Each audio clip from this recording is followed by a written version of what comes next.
This is Leisha Holmes, and I'm your host on the Recruitment podcast. And this episode today has been a long time coming for a number of reasons, not least because this is one of our amazing proud partners of the podcast. This is Louise Doyle, and she's the founder and CEO of Needi, which is a corporate gift company that she's going to explain a little bit more about, that we have been using since 2022. And I do talk about during the show when we explain a little bit about them as a sponsor. But I'm going to hand over to Louise now because she can explain exactly what Needi is and a little bit about why we're partnering. Welcome to you today. How are you? Oh, thank you so much, Leisha. It's so lovely to be here. I'm very, very well, thank you. And yeah, like you say, a long time coming it feels, doesn't it? Most definitely. Oh, so a little bit about Needi, first of all. I mean, obviously, you know quite a bit, but I actually thought I'd begin with one of our clients actually recently described us, and they described us as their personal gifting service bestie. Their personal gifting service bestie, which I loved. And I suppose the way that I would describe us to your listeners is, the first thing I would say is, I'd get them to think about, when was the last time they received a corporate gift? What was it? You know, was it some branded swag? Was it a bottle of something from Tesco, generic box of chocolates or something? And then I would ask, how did that corporate gift make you feel? Mm-hmm. And the biggest answer that we get from people is, bit meh. And I think that's the standard response, isn't it? And it actually turns out with research that over 50% of Brits admit to receiving gifts that they don't like, and that results in 1 in 5 gifts ending up in landfill.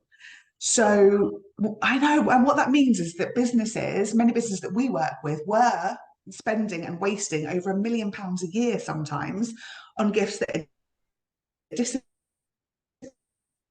disappointing their staff, literally, and ruining the planet. So that's why we built Needi. Wow. So we basically built a concierge gift matching service, and that uses psychology and AI to pinpoint the perfect gift to your recipient, but from the best local independent businesses. And we're working right now with, oh, sorry, Leisha. Oh, no, I was going to say, I just love that. All of those points are why we partner you. And I do just want to pick up on that. I didn't realise that about landfill. That is so horrific. That's what's happening when it is sent with good intentions. This is the thing that we're saying, that you're going out of your way to make somebody feel nice, but actually the reality is that you're just making that person feel, you don't know me at all, or why did you bother? It's so bad. Like, and you think, because the really sad thing, you're right, like gifting from mine and Steph's point of view, my business partner, like, it is such a lovely thing that you're doing. You're right. And the fact that it can be so bad for the environment, but also a bad gift is actually worse than sending no gift at all. Like, there's research that shows, that literally, if you send a bad gift, like say somebody who doesn't drink, or somebody who doesn't eat meat, and you send them a bottle of wine, or you send them, a leg of lamb or something, like, they're just going to go, you don't know me. Like, I'm definitely, it's horrible, isn't it? Yeah, I think that you've absolutely nailed it. And I think that, people listening now, you probably have at some point, whether it's sent a good luck gift to a candidate that you're placing, because obviously our listeners are mainly recruiters, or if you're a leader and you're celebrating something, maybe you've done an award winners dinner or something like that, and you're trying to create something where it's special. Honestly, hand on heart, are you just lining the pockets of the big supermarkets and it's the generic bottles of wine? Or is it actually you thought about what that is meaning to that person? And what I also love about Needi, and I know we're going to come on to talk about it, is that it's not just gifts, it's experiences as well. Because I think that, and I know we'll talk about maybe a little bit around the provenance of Needi, since COVID, people respect and value their time, I think, more than things, a lot more. So I'm being very, very, generic with that and a little bit hypothetical, but I know for me and a lot of people I speak to, one of the things that people want from a work incentive point of view is actually days off. They want time. So actually creating an experience is so much more meaningful than going, nice bottle of champagne, nice bottle of, or box of chocolates, whatever. Actually, no, do you know what? I'd rather you sent me to a really nice, I've done it, haven't I, where I've sent people on afternoon teas and that kind of thing. Agreed. We've had clients that have sent their staff on, it was just, it was just like a local yoga thing. It was like, so-and-so's been working really hard on this project. We're sending her out just for a morning. She's going to do a fully thing yoga. She gets a smoothie bowl, all of these things that come with it. And they were like, oh my God, she came back so zen. We even had a message from the candidate as well that was said, like, we couldn't believe that my boss did that. Like, it's memories. You're absolutely right. Yeah, and it is. That's And I know that you said there that one of your clients summed it up. I think I summed it up actually off camera, that it's like I've got my own gifting angel who gets in my head. I'll leave a voice note and say, this is what I need. And she'll come back with 2 or 3 ideas, all from local suppliers, all sustainable. So the local merchant is benefiting. So we're putting money back into the economy, but through small businesses, not big corporates. That's why I think people need to understand that we can change how we partner businesses. Agreed. And I think the thing that worries people most is the time. So, I mean, another random stat I've got up here in the hair is that it's over 80% of people find gift shopping stressful. Like, there's been surveys that say that people find it stressful. So the reason why people are going and getting that generic bottle of whatever from Tesco is because they're sitting there going, oh my God, I've overthought it, and now I haven't got any time, and now I'm going to be late. Whereas, just like you said there, you can literally ping us a voice note or a message or an email, and then suddenly it's like, well, we've done all that hard work for you. We've gone, which normally, what would Amy send you? Like 3 gifts max normally that you can choose from. She's like, these are 3 gifts that are perfect for the person that you're buying for.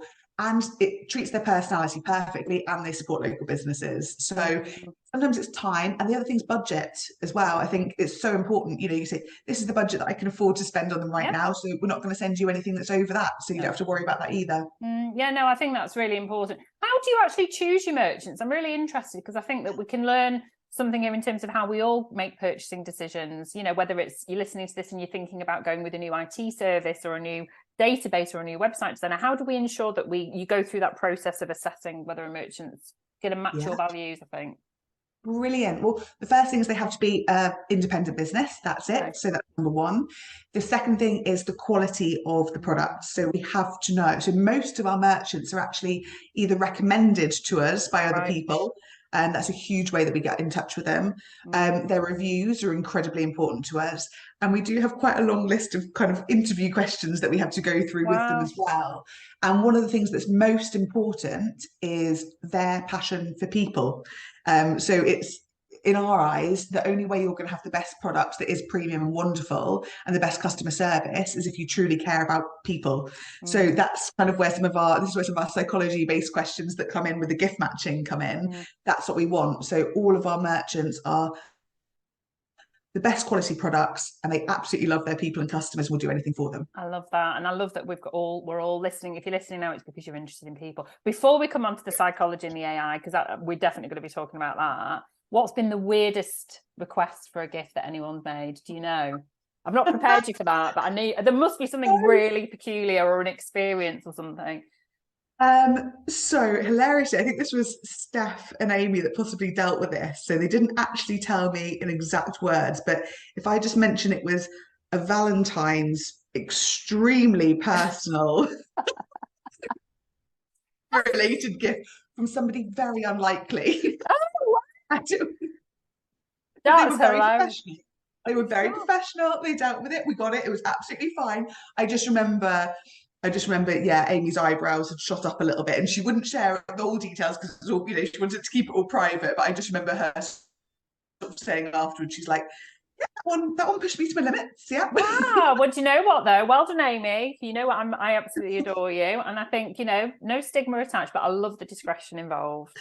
I'll have to have a think about that for Marcus for next Valentine's. But anyway, moving on. So you mentioned there that one of the key reasons, apart from the fact that you're our amazing partner and that we use you, we are one of your clients, is the psychology where it meets AI. And obviously AI has blown up this year. You know, we are in a world that this is the most transformative thing that the world has gone through since industrialization in the 19th century. So just talk me through, first of all, how you're using AI, and then how you're then bringing the psychology into the AI. Fantastic. So yeah, first of all, completely agree with you. I just think that AI and tech can be so helpful in scaling and getting the right answers and all that kind of stuff. But I also want to put the caveat in place as well that sort of says, for us, the psychology and the human element is so important too. So we have, our challenge the whole time with kind of integrating tech into what we do has been ensuring that we also make sure we never lose the personal touch. The gift matching stays really, on point and personal. And what's going to happen with us, the way that we're scaling our AI, is we're going to be using humans along the way to check it literally all the way, basically, right until we get to a stage when our AI is learned so much that it's able to do more itself. So the way that we use it is we've pinpointed some core psychological questions that help you to match the perfect gift to your recipients. And what we're able to do is we're actually using it's natural learning, it's natural language. So we're actually able to use AI to harvest some of the natural language that we're using between us and our customers to work out, great, that's how we've matched the perfect gift to the recipient. Now let's use that to generate what the next best gift match would be. Okay. And we, at the moment, we make sure that all of our gift matches have to come to at least 80% of accuracy. And if they don't, then we'll go off the platform and find a brand new gift for them that's not on there. Okay. And for, like I say, us over time, at the moment, our gift matching, you know, it can take anything between, let's say, sort of 10 minutes to, you know, half a day if it's a really big order or something. And with the AI, what's happening is it's going to allow us to do that quicker and more instant for some of our clients, which is fantastic. Wow, it just, honestly, it's just absolutely remarkable. And you are an absolute, you know, blueprint for how companies should not be scared of AI, should be incorporating it. Because obviously in recruitment, you can imagine it's having a huge sort of psychological knock-on effect. I think people are either bracing themselves for them possibly not having a job, or they're embracing it. But it's the key word there is that human element of the AI. It's the human using it. It's not AI replacing the human. That's it. And I suppose my advice on that bit is when you're looking to use it, we made sure that we understood really clearly what it was, what the solution was that we wanted the AI to fix. Don't just look at it as solving your whole business problem. No. You know, for us, it's like we want our gift matches to come quicker, right? Yes, so at the moment, that's it. We want it to come quicker. So in order for it to come quicker, then this is what it needs to do. And then we mapped it out really carefully. We've got some really great developers who've also got commercial brains as well. And then from that, we're able to really do our roadmap. I think some of the mistakes I've seen maybe with other tech companies have been where they've just gone, we're a tech company or we're using tech to solve the whole problem. And I don't think that's the answer. You have to have a really clear roadmap and blueprint of what you want it to do. And then you can still keep that human element involved.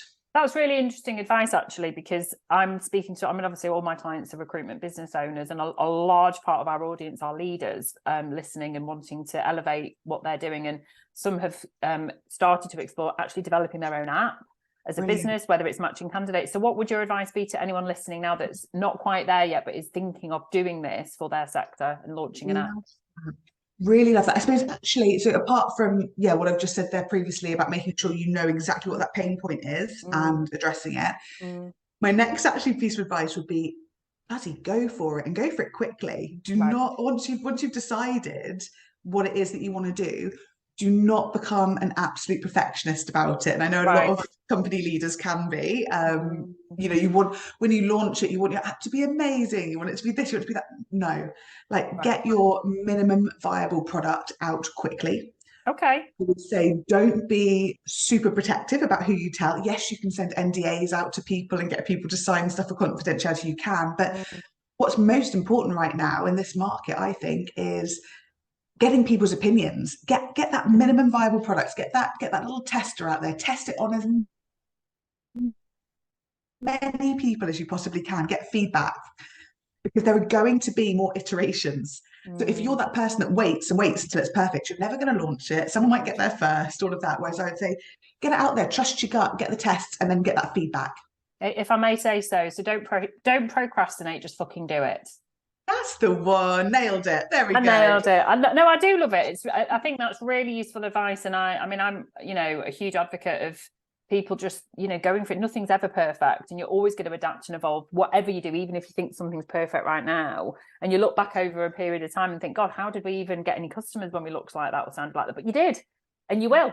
So I absolutely echo everything that you're saying. Now, as we record this in the summer of 2023, and by the time this is aired, it's possible that you've already gone through this. I know that you are going through the process of fundraising. And again, this is something that will be echoed in the recruitment sector. There are a large number of small business potentially that go through fundraising, or also possibly looking at mergers, acquisitions, that kind of thing. What would your advice be specifically for those listeners who are thinking of going down the fundraising route?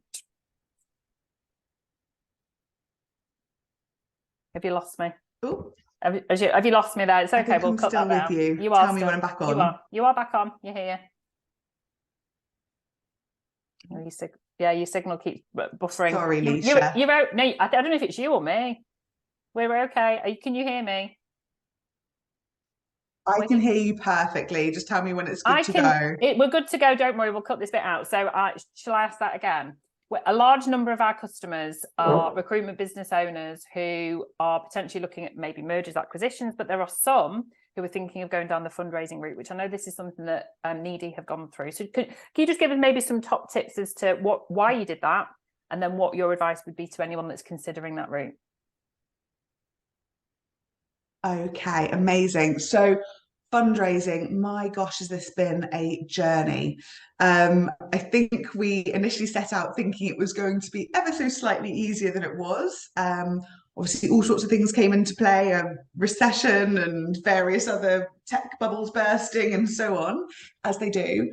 But do you know what? We've done it. Steph and I, in fact, can I tell you something that me and Steph are really proud of, Leisha?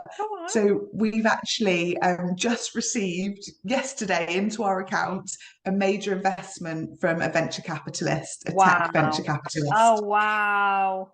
And that, as a result, so they have been amazing. They have been supportive. They understand our business. They believe that we're going to scale really quickly. And they really give VC money a good name, which is not something that you necessarily hear about a lot.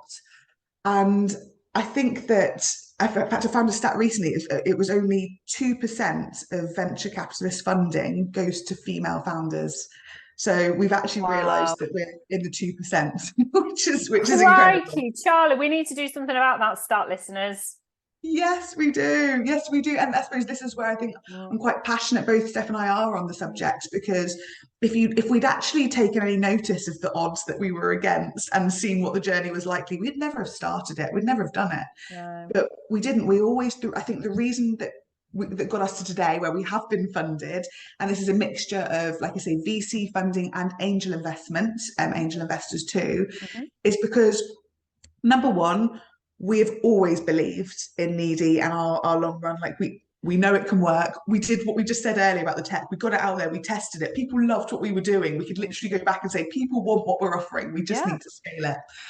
We bootstrapped for as long as we could. And I think that's really important as well, to show traction and show that it works. And we have always hit our business goals against all odds, which, like I'm ex-recruitment, love recruitment as well. We know how important it is to hit your business goals. And we managed to do that. We hit our, all of our sales goals, even when, we had my sales director and my head of customer service both off on maternity leave in our busiest sales time. There's been, recessions that have come down. There's been all these things that have happened, but we're still hitting our targets. And I think if you can be certain that you've written a good business plan, good targets, you continue to achieve them. And most importantly, with fundraising, that you're updating all of your potential investors every month. Tell them every month, this is what we happened this month. We're like, we've onboarded Virgin as a client this month. We've onboarded Microsoft as a client this month. It's great. They want to share that good news with you. Absolutely. Yeah, so communicate, I suppose, is the other thing, and be yourself. That would be the final thing. Don't bullshit, sorry for want of a better word. You have to literally, they have to believe in you and your passion once and for all. So don't put a big corporate bow, don't do your corporate speak, it's cringy, it doesn't work.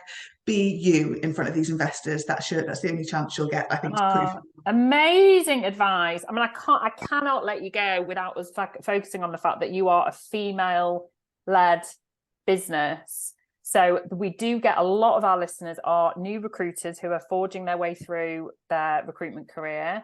The gender balance has definitely, I think, in my 25 years in recruitment has shifted. I think there's a lot more acceptance around things like menopause, menstruation, maternity leave, parental rights, flexible working. But what would the one tip be to that Louise of however many years ago, starting out her career?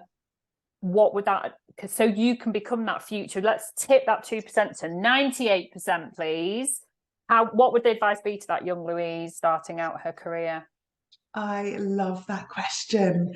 And I genuinely believe it would be, have that confidence, trust your gut more.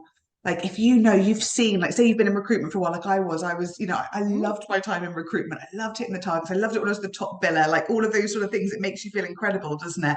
In placing, like, look at what you've done, believe in yourself, and don't feel like you always have to take everyone else's advice. I think I maybe at the beginning, I think I may have surrounded myself with slightly too many advisors because like, oh, they're really good at that, they're really good at that. And I had so many people coming that actually I lost my own voice a little bit.